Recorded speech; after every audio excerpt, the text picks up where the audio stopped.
Tollywood star hero Janasena అధినేత Andhra Pradesh deputy CM Pawan Kalyan గారు ప్రస్తుతం ప్రాయశ్చిత్త దీక్షలో ఉన్న విషయం మనకందరికీ తెలిసిందే.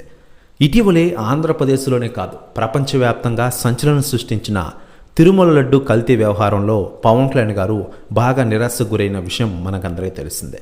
ఆయన చేసిన పాపాలను తెలియక చేసిన పాపాలను క్షమించాలంటూ ఆ దేవాది దేవుడికి ప్రార్థిస్తూ ఆయన ప్రాయశ్చిత్త దీక్ష చేస్తున్న విషయం మనకందరికీ తెలిసిందే.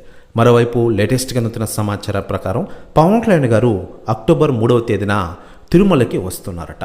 అక్టోబర్ 2వ తేదీన సాయంత్రం 4 గంటలకు ఆయన రేణుగుంట ఎయిర్పోర్ట్కి వెళ్తారు. తర్వాత రోడ్డు మార్గంలో సాయంత్రం 5 గంటలకు అలిపిరి మెట్ల మాదానికి చేరుతారు. అక్కడి నుంచి మెట్లు ఎక్కుతూ రాత్రి 9 గంటలకు తిరుమల కొండపైకి వెళ్తారు. ఆ రాత్రి అక్కడే ఉండి అక్టోబర్ 3వ తేదీన ఉదయం వేళ వెంకటేశ్వర స్వామి వారిని దర్శించుంటారు.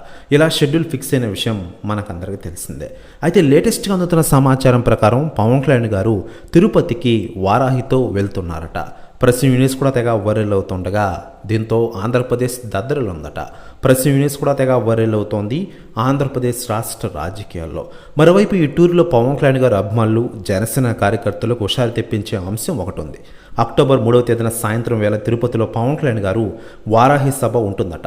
ప్రాయశ్చిత్త దీక్ష ముగిసిన తర్వాత జరగబోయే సభ ఇదని తెలుస్తోంది.